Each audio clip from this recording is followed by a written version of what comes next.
Hello, my crafty friends. It's Michelle, the Southern Shell, and I am here with a collaboration called Stencil Sunday. Now, guys, you can use your stencils for so many things, but I took it a step further this time and did my first etched glass. Oh my gosh, I'm hooked. I am so hooked. This collaboration is brought to us by Kristi with Funky Junk Inspiration and Mary at the Painted Peach. Links to their channels will be in my description box below, as well as the playlist to all the other creators have joined this collaboration.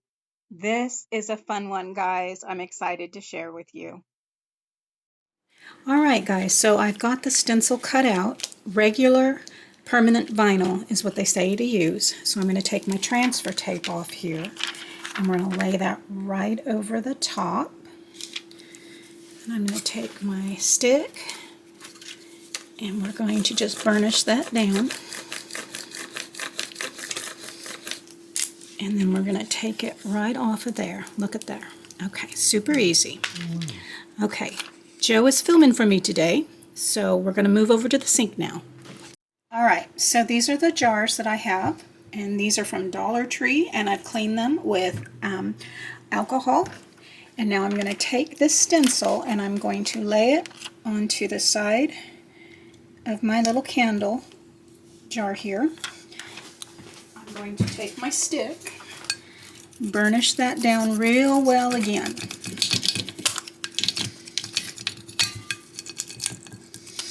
And then we're going to pull the transfer tape off again. And now the stencil is on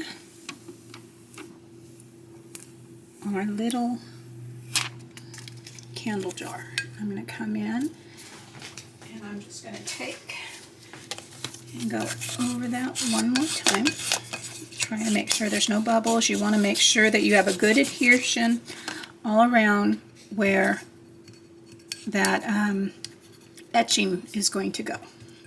Okay, so this is the armor edge, and we are going to stir this real well, and I've been stirring it for just a couple minutes. And we are going to come in, and I'm going to do this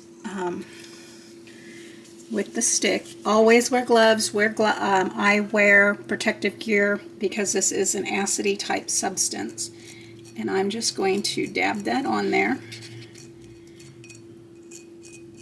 And you want a nice smooth surface over your stencil. And you have to use permanent vinyl. Do not get this on regular glass because 30 seconds of a mistake can leave a mark on your glass.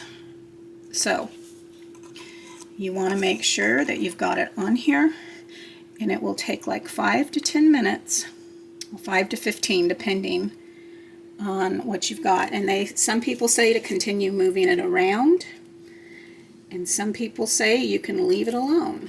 So let's move this one around, and I'm going to go ahead and set the timer for at least 5 minutes, and then we'll be right back. And stop. Okay, so we have some baking soda, and I'm going to put it in this little bowl here. Cereal bowl. Honey, it's just baking soda. Okay. And we're going to put some lukewarm water in there. Take any extra off of here right now. Now you can save this and put this back in your jar, but just like anything that you're scraping off, it's going to have some glass etchings in there. So know that if you are doing something like this and you're going to save it, I would save it in a different container so that I know that that one has it's going to have a little bit more residue in it from the glass shavings. And so I went ahead and just scraped off, and I'm going to throw mine out. You don't want this going down your sink as a plain just like this. That's why we have the baking soda. It's going to neutralize that acid. So we're going to come in now. I'm going to stick my hand in here, and I'm going to take this baking soda water, and we're going to rinse this off. It doesn't have to go in the bowl.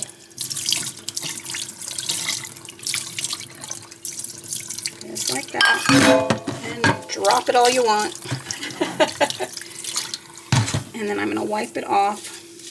Now, if you turn that water on for me, I just need the regular water over it. We're just going to rinse the rest of that etching cream off.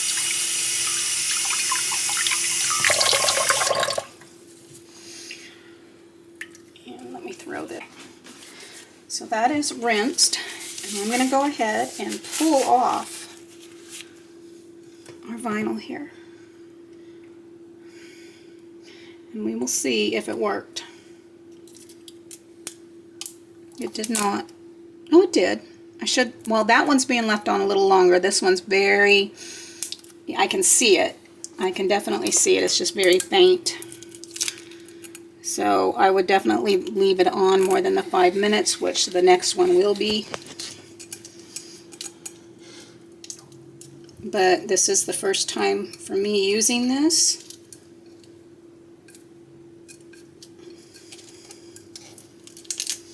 I can definitely leave it on longer on the other side, but I can see it. Oh, yeah. Right there. Look at that. Yeah, you can see it. Can you see that? I can see it fine. Didn't that turn out beautiful? That looks pretty cool. Is that not awesome? Okay. You're awesome. I'm awesome. All right, I'm going to go ahead and get these other ones done, and we'll be back with the final review. Now, before we do that, I'm going to show you another way to do this if you don't want to use the Armor Etch. I went ahead and did the same type of stencil on my Cricut, but I came in and I used some Mod Podge.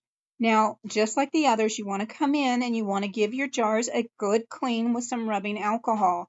If I had any residue left on there, I cleaned it up real nice. I think I had a little bit of label on there, so I had that razor blade out and cleaned it off.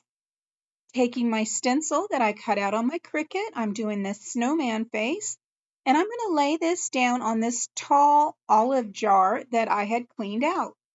And I'm just going to rub that on there nice and get that burnished onto my jar. I'm going to put one on the back side as well. And I had to try to stand it up there real good for you.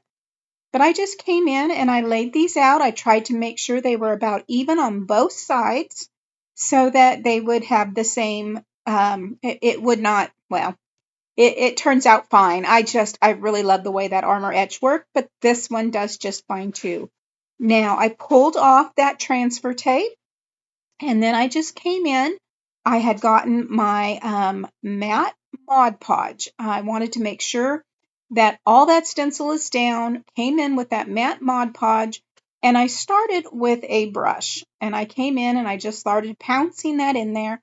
And I was not happy with the way it was going because I'm impatient. And so I put the brush down and used my finger. And that worked out perfect. It was just fine. Now, guys, you can do this and leave it. I did let it dry and I came back in and I put another coat of that Mod Podge over the top. And then I used my little bowl, which is next to me, that has some regular table salt in it. When that glue was still wet, that Mod Podge still wet, I just came in and sprinkled that over the top of that wet Mod Podge and then dumped the excess back into that little bowl where all the other salt is. And then I just pounced it off. There was a few little spots there that needed a little more glue. Pounced it on with my finger, sprinkled on with the salt, and then tapped it off. I set it and I let it sit just a minute, and it was not dry yet. I went ahead and added some Mod Podge to the other side, and while that was drying, I came around and pulled this stencil off. You see, it's doing a great little image there, a little frosted image.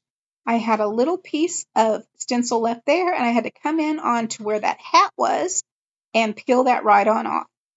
Once that was all dry, I did go ahead and come in and use a clean cloth to get it all off.